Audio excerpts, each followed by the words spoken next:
नमस्कार, मैं एक बार फिर से आप सभी का स्वागत करती हूँ SND स्टडी यूट्यूब चैनल पे। दोस्तों, आई होप आप सभी अच्छे होंगे और मस्ती में पढ़ाई कर रहे होंगे। दोस्तों, संविधान के एक टॉपिक के बारे में मैं आज के इस सेशन में चर्चा करने वाली हूँ। तो वो जो टॉपिक है वो है अनुसूचियाँ। ठीक है, संविधान की जो 12 अनुसूचियाँ हैं उसके बारे में आज हम देखेंगे। एकदम से समझ पे आधारित है और इसको हम एक बेसिक ट्रिक के माध्यम से इस 12 अनुसूचियों को देखेंगे। ठीक है दोस्तों, यानी कि संविधान में जो 12 अनुसूची है, ठीक है, ये मूल पाठ में जो है 8 अनुसूची थी। यानी कि संविधान में जो मूल पाठ थे उसमें 8 ही अनुसूची थे, लेकिन वर्तमान समय में जो है संविधान में 12 अनुसूची आपको देखने को मिलेगी।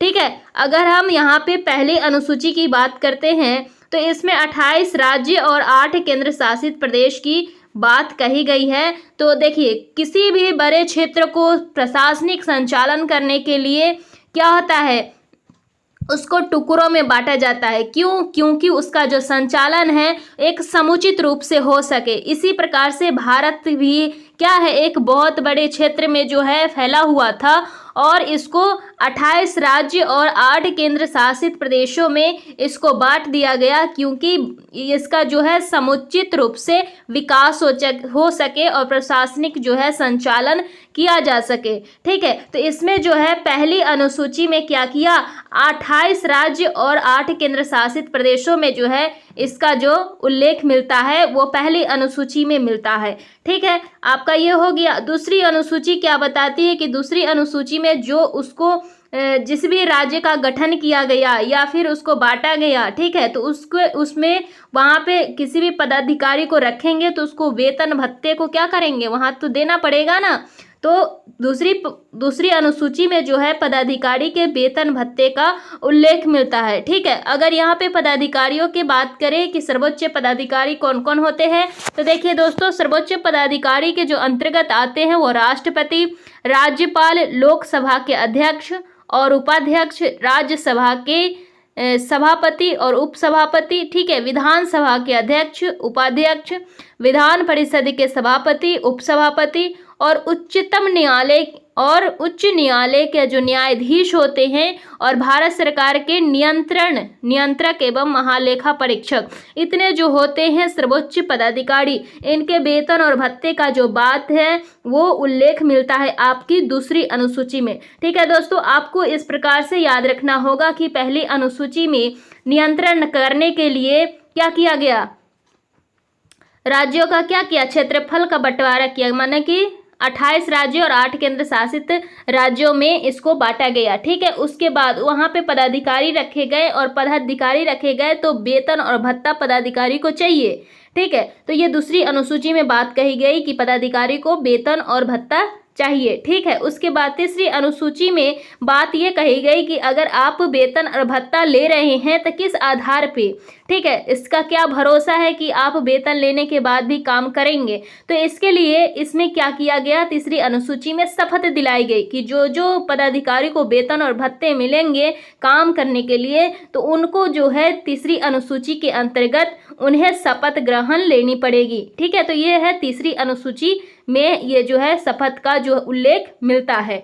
ठीक है, अब बात करते हैं चौथी अनुसूची में जो उन्हें शपथ मिली। ठीक है, उसके बाद उन्हें कहीं ना कहीं राज्य में संघीय क्षेत्रों में क्या सीट मिलना जरूरी था। ठीक है, यानी कि अब तो वो शपथ ले लिए, अब काम करने के लिए उन्हें क्या काम चाहिए था, काम करने के लिए किस भी क्षेत्र में, यानी राज्य क्षेत्र हो या फिर संघीय क्षेत्र हो, अलग अलग क्षेत्रों में उन्हें क्या करना था, कामों करने के लिए कितना काम करना है, कितने सीटों पर काम करना है, इसके लिए उन्होंने क्या किया कि राज्यसभा में सीटों का आवंटन किया। ये चौथी अनुसूची में जो है वो दी हुई है। ठीक है, आपका पांचवी अनुसूची ये बोलती है कि ठीक है, ये राज्यसभा में तो सीटों का आवंटन हो गया, लेकिन अनुसूचित क्षेत्र के जो अनुसूचित जनजाति है उनका प्रशासन नियंत्रण कैसे होगा। ठीक है, उनका जो है प्रशासन नियंत्रण कैसे होगा। ठीक है, तो ये जो है इसका जो उल्लेख है अनुसूचित क्षेत्र और अनुसूचित जनजाति के प्रशासन और नियंत्रण का उल्लेख जो मिलता है वो आपको 5वीं अनुसूची के अंतर्गत आपको देखने को मिलता है। यानी कि 5वीं अनुसूची के अंतर्गत आपको प्रशासन नियंत्रण देखने को मिलता है। किसका? अनुसूचित क्षेत्रों के, अनुसूचित जनजाति के। ठीक है, अब 6ठी अनुसूची की बात करते हैं। तो 6ठी में देखिए, 6ठी में आपको इस प्रकार से याद रख सकते हैं, इसमें 4 राज्य की बात कही है, असम, मेघालय, त्रिपुरा और मिजोरम। ठीक है, ये जो है जनजाति क्षेत्र के उल्लेख करता है। असम, मेघालय, त्रिपुरा और मिजोरम ये है, ये 4 जो राज्य है ये क्या करता है कि जनजाति क्षेत्र का उल्लेख करता है। ठीक है, 6ठी अनुसूची। लेकिन इसको हम इस प्रकार से याद रखते हैं कि 6ठी यानी कि इसको 6ठी यानी अच्छी। ठीक है, यानी कि असम की जो चाय है वो अच्छी है, असम की जो चाय है अच्छी है। और मेघालय में बहुत ज़्यादा जो है मेघ होता है, यानी बारिश होती है, तो बारिश के महीने में असम में की चाय पीने में अच्छी लगती है। मिजोरम यानी कि मज़ा आ जाता है पीने में। ठीक है, और त्रिपुरा माने कि पीकर जो है मज़ा आ जाता है और हम पूरे हो जाते हैं। ठीक है, तो इस प्रकार से जो है 6ठी अनुसूची को याद रख सकते हैं। ठीक है, अब चलिए बात करते हैं 7वीं अनुसूची की। 7वीं अनुसूची जो है वो केंद्र और राज्यों के बीच की जो शक्ति का बंटवारा करता है। यानी कि अब देखिए, उनको जो है यहाँ तक उन्हें सीट मिल जाती है। आपने देखा कि 6ठी अनुसूची में उनको क्या हो जाता है, 6ठी अनुसूची में अलग अलग राज्यों में जो है जनजातीय क्षेत्रों का उल्लेख मिल जाता है। उन्हें जब चाय पीते हैं बरसातों में तो वो पूरा हो जाते हैं। इस प्रकार से आप इसको याद रख सकते हैं। उसके बाद 7वीं अनुसूची में क्या हो जाता है कि केंद्र सरकार और राज्य सरकार के बीच में जो भी शक्तियां होती हैं उनके बीच में लड़ाइयाँ शुरू हो जाती हैं, मतलब कि लड़ने लगती हैं। तो और वो भी सप्ताह के 7 दिन। ठीक है, सप्ताह के 7 दिन वो लड़ाई करने लगते हैं। केंद्र सरकार बोलते हैं कि नहीं मेरी शक्ति अधिक है, और राज्य सरकार बोलती है कि नहीं मेरी शक्ति अधिक है। ठीक है, तो इसकी वजह से जो है 7वीं अनुसूची में जो है शक्तियों का क्या हो गया, बंटवारा हो गया, यानी कि 100 से 7 और 100 से शक्ति। ठीक है, इस प्रकार से आप इसको 7वीं अनुसूची के अंतर्गत याद रख सकते हैं। ठीक है, अब हम बात करते हैं कि 7वीं अनुसूची के अंतर्गत, यानी कि इस सूची में 3 भाग है। 7वीं अनुसूची में जो है 3 भाग आपको देखने को मिलता है। ठीक है, सूची का 3 भाग आपको देखने को मिलता है। पहला में संघ सूची, ठीक है, संघ सूची, राज्य सूची और समवर्ती सूची। ठीक है, संघ सूची, राज्य सूची और समवर्ती सूची, ये 3 जो सूची है वो आपको 7वीं अनुसूची के अंतर्गत आपको देखने को मिलता है। ठीक है, अब बात करते हैं कि संघ सूची में जो है क्या है। संघ सूची में जो है पहले 97 विषय जो है शामिल था, लेकिन वर्तमान में जो है 100 विषय जो है संघ सूची में शामिल है। ठीक है, राज्य सूची में जो है 66 विषय शामिल था, लेकिन वर्तमान में 61 विषय जो है शामिल है। ठीक है, 61 विषय जो है शामिल है राज्य सूची में। उसी प्रकार से समवर्ती सूची में जो है, समवर्ती सूची में पहले 47 था, 47 विषय शामिल था, लेकिन अब कितना विषय शामिल है, 52 विषय जो है अब शामिल है। ठीक है, अब हम बात करते हैं 8वीं अनुसूची की। जैसे ही यहाँ पे केंद्र सरकार और राज्यों के बीच शक्तियों का बंटवारा हो जाता है, उसके बाद क्या होता है, अपनी अपनी भाषा 8वीं अनुसूची में जो है उल्लेख मिलता है। यानी कि 8वीं अनुसूची में 22 भाषाओं का उल्लेख मिलता है। ठीक है, यहाँ पे देखिए 22 भाषाओं का जो उल्लेख है 8वीं अनुसूची में आपको देखने को मिलता है। यानी कि मूल रूप से जो मूल अति था उसमें जो है 14 भाषा थी। ठीक है, मूल रूप से 8वीं अनुसूची में कितना भाषा सम्मिलित था, तो 14 भाषा सम्मिलित था। ठीक है, 1967 में, ठीक है, 1967 में जो है क्या हुआ था, सिंधी भाषा को जोड़ा गया था। ठीक है, 1967 में जो है सिंधी भाषा को जोड़ा गया था। सिंधी भाषा को 1967 में जो है सिंधी भाषा को जोड़ा गया था।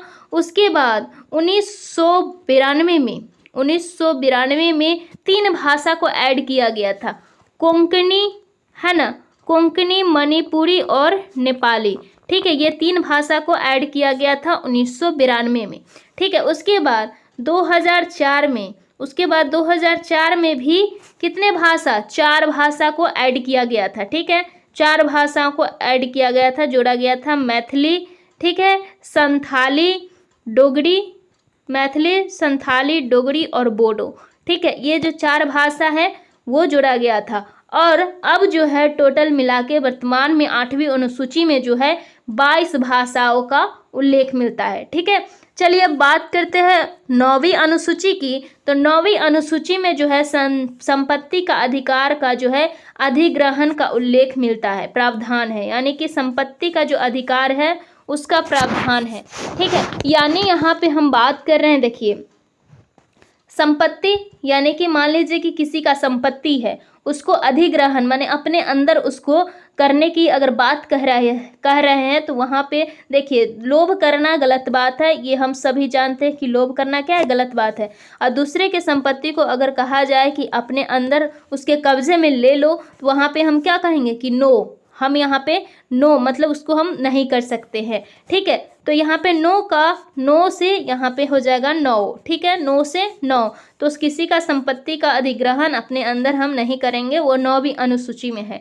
ठीक है, 9वीं अनुसूची में अब बात करते हैं 9वीं अनुसूची में। देखिए प्रथम संविधान संशोधन अधिनियम 1951 के द्वारा जो है ये 9वीं अनुसूची को जोड़ा गया था। 9वीं अनुसूची को जो है कब जोड़ा गया था, ये प्रथम संशोधन हुआ था। प्रथम संशोधन संविधान का जो है ये फर्स्ट अमेंडमेंट एक्ट हुआ था कब, 1951 में।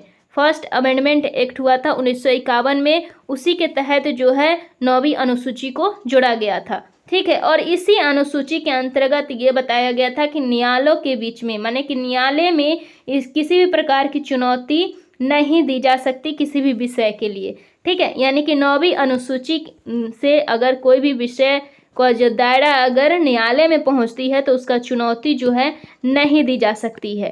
ठीक है, ये 9वीं अनुसूची कहता है, चुनौती जो है नहीं दी जा सकती। ठीक है, अब बात करते हैं 10वीं अनुसूची की। तो देखिए यहाँ पे 10वीं अनुसूची में जो है दल बदल का प्रावधान है।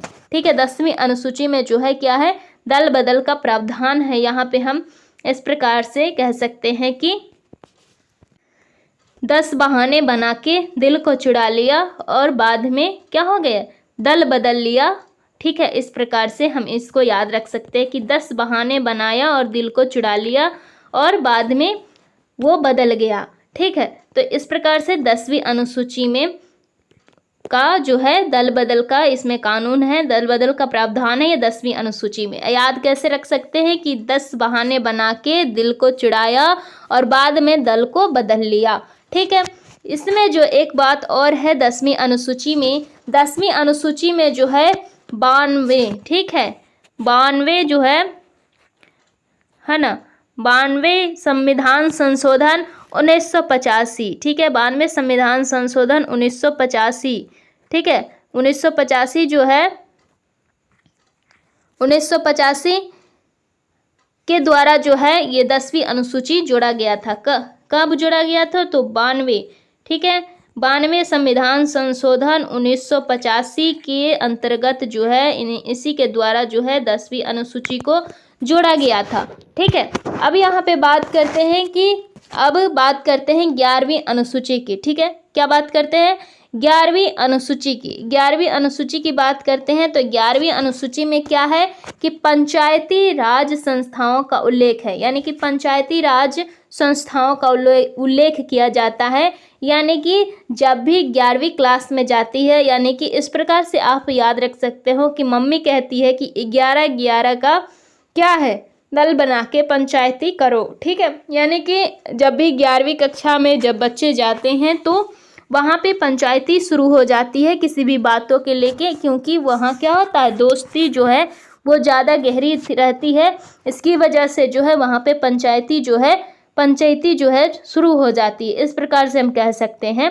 ठीक है, यानी कि पंचायती राज संस्थानों के लिए को जो भी काम करने के लिए किया जाता है, ठीक है, उसका यहाँ पे उल्लेख मिलता है। और ये जो है 73वां संविधान संशोधन 11वीं जो है किस प्रकार से, कौन से अमेंडमेंट, एक तो 73वां जो संविधान संशोधन है 1993, 73वां संविधान संशोधन 1993, इन्हीं के द्वारा 11वीं अनुसूची को जोड़ा गया था। ठीक है, और 11वीं अनुसूची में संस्थाओं को काम करने के लिए, यानी कि पंचायती राज संस्थाओं को काम करने के लिए 29 विषय को उल्लेख किया गया है, यानी कि 29 विषय को जो है इसमें दिया गया है। ठीक है, अगर हम अब बात करते हैं 12वीं अनुसूची की। ठीक है, तो 12वीं अनुसूची में क्या है कि शहरी क्षेत्र में स्वशासन संस्थाओं का उल्लेख, यानी कि जैसे ही हम 12वीं कक्षा में जाते हैं तो कहाँ हम अपना नामांकन करवाते हैं, शहरी क्षेत्रों में। ठीक है, यानी कि शहरी क्षेत्रों के संस्थानों में हम अपना जो नामांकन है वो करवा लेते हैं। कब? जब हम 12वीं कक्षा में जाते हैं तब। ठीक है, तो इस प्रकार से 12वीं अनुसूची जो है उसको याद रख सकते हैं। 12वीं अनुसूची में जो बातें हैं ये देखिए, ये जो है 74वें संविधान संशोधन 1993। ठीक है, 74वें संविधान संशोधन 1993 के द्वारा जो है ये 12वीं अनुसूची क्या की गई थी, जोड़ी गई थी। ठीक है, अब बात करते हैं कि जो इसमें काम करने के लिए जो है 18 विषय प्रदान किए गए थे। 12वीं अनुसूची में काम करने के लिए, स्वशासन संस्थाओं को काम करने के लिए कितने विषय का प्रदान किया गया था, तो 18 विषय इसमें प्रदान किए गए थे। ठीक है, अब चलिए दोस्तों, इस प्रकार से आप इस पूरे ट्रिक को एक समझ के आधार पर याद रख सकते हैं, एक दूसरे से रिलेट करके। ठीक है, चलिए इसी के आधार पे हम कुछ क्वेश्चन को यहाँ पे देखते हैं। क्वेश्चन इस प्रकार से है कि मूल संविधान में कितनी अनुसूचियाँ थी। ठीक है दोस्तों, इसका जो ऑप्शन नंबर ए है वो बिल्कुल सही हो जाएगा कि मूल संविधान में जो है अनुसूचियों की संख्या 8 थी। ठीक है, दूसरा क्वेश्चन है कि किस संविधान संशोधन अधिनियम द्वारा भारतीय संविधान में 9वीं अनुसूची जोड़ी गई थी। ठीक है दोस्तों, ये मैं आपको बता दिए हैं कि किस संविधान संशोधन अधिनियम के तहत भारतीय संविधान में जो है 9वीं अनुसूची जोड़ी गई थी। 9वीं मतलब कि जिसमें संपत्ति का अधिग्रहण किया जाता है, यानी दूसरे का संपत्ति, इसका मतलब कि नहीं, दूसरे का संपत्ति अगर कोई कहता है कि अधिग्रहण कर लो तो नो भाई, हम नहीं कर सकते। तो इस प्रकार से इसको याद रख सकते हैं 9वीं अनुसूची में। और ये जो है पहला अमेंडमेंट एक्ट हुआ था, उसके तहत इस अनुसूची को जोड़ा गया था। ठीक है, चलिए दोस्तों बढ़ते हैं आगे। आपका क्वेश्चन है कि 92, ठीक है, 92 संविधान संशोधन अधिनियम द्वारा 1985 ईस्वी में कौन सी अनुसूची को भारतीय संविधान में शामिल किया गया था। ठीक है दोस्तों, इसका जो सही आंसर हो जाएगा, क्या हो जाएगा इसका सही आंसर। ठीक है, इसका जो सही आंसर हो जाएगा 10वीं, ऑप्शन नंबर बी जो है 10वीं है वो बिल्कुल सही हो जाएगा, क्योंकि 92 संविधान संशोधन अधिनियम द्वारा जो है 1985 ईस्वी में जो है 10वीं अनुसूची को जोड़ा गया था संविधान में। ठीक है, इसमें क्या होता था कि दल बदल का कानून था। ठीक है, दल बदल कानून जो है, दल बदल का प्रावधान किया गया था। ठीक है, यानी कि 10 बहाने लेके दिल को चुराया और बाद में दल बदल लिया। ठीक है, इस प्रकार से इसको हम याद रख सकते हैं। ठीक है, अगला क्वेश्चन है आपका कि 73वें संविधान संशोधन अधिनियम द्वारा भारतीय संविधान में कौन सा जो है अनुसूची को जोड़ा गया था। ठीक है, 73वें, अब बात कर रहा है 73वें की। 73वें संविधान संशोधन 1993, 73वें संविधान संशोधन 1993 के तहत किस में जोड़ा गया था, किस अनुसूची को जोड़ा गया था दोस्तों। ऑप्शन नंबर सी जो है बिल्कुल सही हो जाएगा, 11वीं अनुसूची को जोड़ा गया था। इसमें जो है पंचायती राज संस्थानों का उल्लेख मिलता है। ठीक है, पंचायती राज संस्थाओं का जो है क्या मिलता है, उल्लेख मिलता है, यानी कि 11वीं अनुसूची, यानी कि क्या होता है 11 लोग मिलके उसमें पंचायती करते हैं। ठीक है, तो इस प्रकार से आपका ये क्वेश्चन जो है इम्पोर्टेंट हो जाता है। और भी इसी तरह का क्वेश्चन आप चाहते हैं तो मुझे ज़रूर कमेंट करें कि आपको कैसा लगा ये वीडियो। ठीक है, और मैं इस वीडियो की आगे इस अनुसूची से बनने वाले जो भी क्वेश्चन होगा वो मैं ज़रूर उसका एक मैं वीडियो बनाऊंगी। ठीक है, तो आप लोग मुझे ज़रूर कमेंट करके बताइए कि आपको ये वीडियो कैसा लगा। ठीक है, अगर कहीं डाउट हो तो ज़रूर पूछिएगा, मैं पूरी कोशिश करूँगी आपको बताने के लिए। ठीक है, और अगर आपको वीडियो पसंद आया हो तो एक लाइक कर दीजिए और बेल आइकन के ऑल बटन पे प्रेस कर दीजिए। ठीक है, अगर आप मेरे चैनल पे नए आए हों, नए विजिट किए हों तो मेरे चैनल को ज़रूर सब्सक्राइब कर लीजिएगा। ठीक है दोस्तों, धन्यवाद।